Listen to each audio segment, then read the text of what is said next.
Lesson 8, solving problems with equation of sinusoidal functions. So example 1, the following is an equation that determines the numbers of hours of daylight in equate none of it.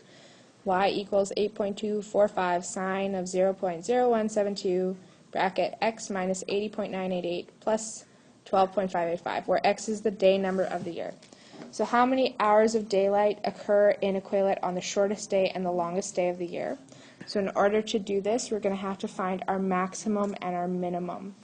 So the information that we have, we can find our midline, which is 12.585. And the way that we find our maximum is we are going to add our amplitude. And our amplitude is 8.245. So our max will be 12.585 plus 8.245, and our minimum will be 12.585 minus 8.245.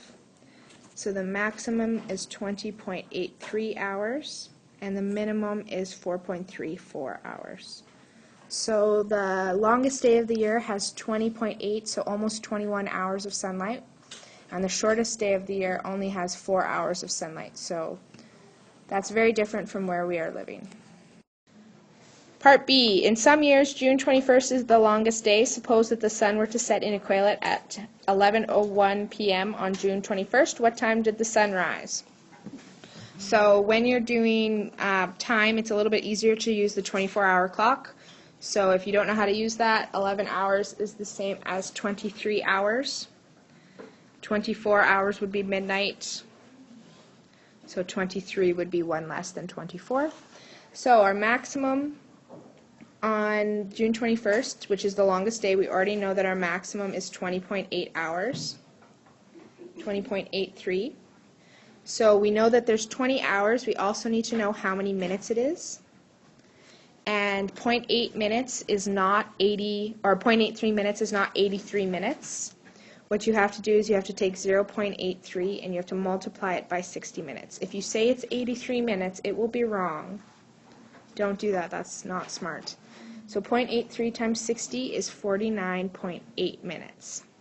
So really we're going to go 20 hours plus another, we're going to round it up to 50 minutes. So if it's 11 o'clock, we want to go another, or 23. What?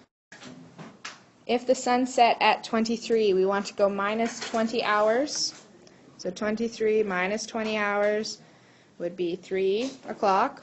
But we also need to minus another 50 minutes so that the time that it's set at, or it rose at, would be 2:11 or 2:10.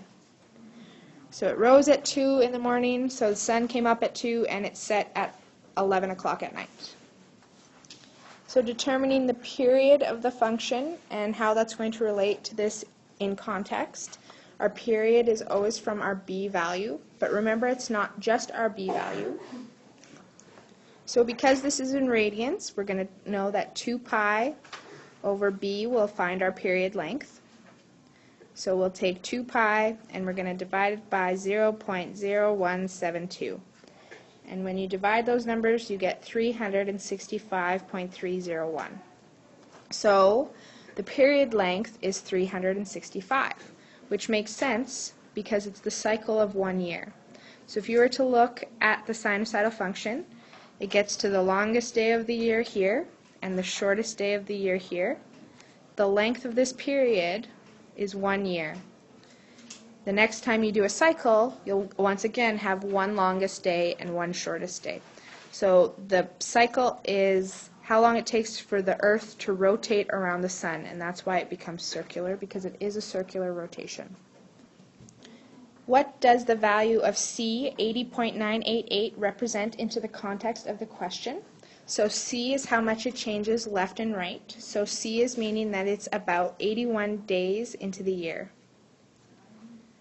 So the midline is our average amount of sunlight, and 81 days into the year you get to your average. It's also the first day of spring. That's what that would be. and that is the start of the cycle. So that's kind of where the cycle starts for our rotation of seasons as well. Suppose that the sun rises at 9:22 a.m. on the shortest day of the year. What time does it set? So we know that the shortest day of the year is 4.34 hours. We need to convert 0.34 hours into minutes, so we take 60 and we times it by 0.34, and you get 20.4 minutes. So this is 4 hours and 20 minutes. So if we are going from 9:22 a.m. plus 4 hours and 20 minutes, the 4 hours will make it 13. 20 plus 22 is 42. So 13:42, which is the same as 1:42 p.m. Example 2, the following is a graph that predicts the hours of daylight for 2 consecutive years in Red Deer, Alberta. So graph the following information. So what I want you to do is pause the video and go in and graph each of these things. So the day number would be 1 is at 7.8, so it would be somewhere in here. So pause the video and go and graph all of those points. So your graph should end up looking like this. And so what you're going to notice is that the maximum points are on July 1st. And the minimum points are probably around January 1st at 7.8. So what this is meaning is that July 1st is the longest day of the year. The maximum then is 16.690. The minimum is 7.8, so our midline would be at 16.690 plus 7.8 divided by 2, which is 12.5. Our period, since this is the daylights in a year, the period will be 365 days. And we can tell that it's sinusoidal because of the shape that it makes when graphed. For part B, determine the hours of sunlight on March 20th.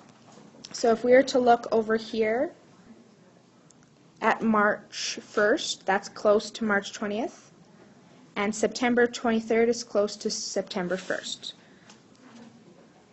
So March 1st is 425 days. March 20th then will be 444 days.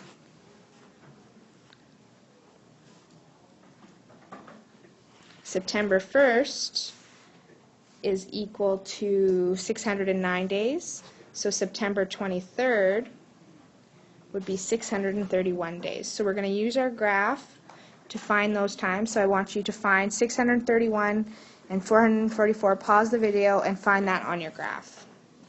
So as you can see, they both line up with about 12 hours of sunlight. So for both of those days, there's about 12 hours of sun.